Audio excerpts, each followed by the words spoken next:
International Women's Day 2018 has come and gone, but the press for progress is still in full motion. This was evident at the American Chamber of Commerce's Women's Conference held on Friday, where various speakers taking the podium shared their perspective on the various gaps that exist between the sexes. Janine Brown reports.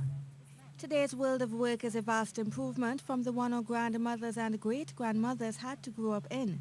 Still, the fight for gender parity is far from over.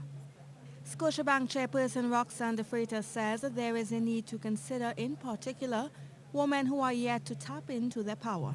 While a growing legion of outspoken and powerful women are advocating for change, there are many women who feel less powerful, less bold, and are still questioning, is it really worth it? Minister of Labour and Small Enterprises Jennifer Batiste-Primus, in acknowledging the rights of women, says society must do so from a macro perspective, meaning the advancement of women's rights must be treated as a building block to a unified society. It is imperative that as a leader, one's approach must be dispassionate and objective. To be otherwise is to subject our women to seeing their inclusion merely as tokenism, when in reality it should be grounded on our intelligence, our intellectualism, our cultural, our spiritual attributes, which they are eminently empowered and equipped to bring to the table.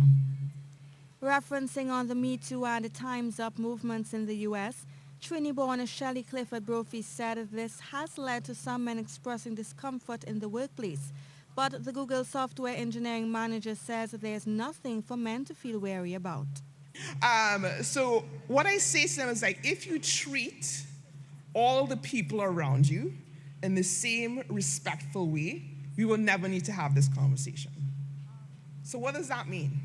If you are thinking, oh, this is a woman, therefore I can ask her out, therefore I can say these things, therefore I can comment on her hair, therefore I can comment on her dress, therefore I can ask about her kids, but you never have those thoughts when you're talking to a man.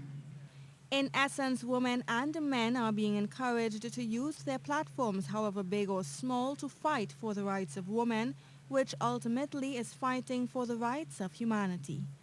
Janine Brown, C News.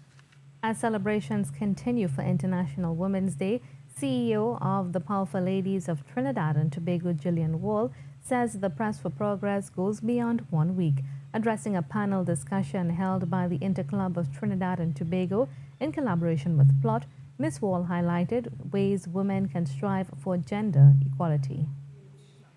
Across the globe, while we have much to celebrate as women, as we continue to advance our careers, break barriers in our respective fields and industry, we are constantly reminded daily of the struggles of women within the workplace, in their homes, as we continue to fight for the basics: physical security, social security, peace, respect, acknowledgement for our skills, our competencies, and the contributions that we continue to give.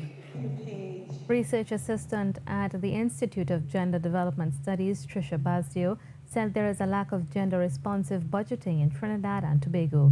She said the last time discussions were held publicly was in 2013. Budget statement read in Parliament in September 13 indicated that the government is also developing GRB guidelines for institutionalizing gender equity and equality and gender mainstreaming practices in government ministries.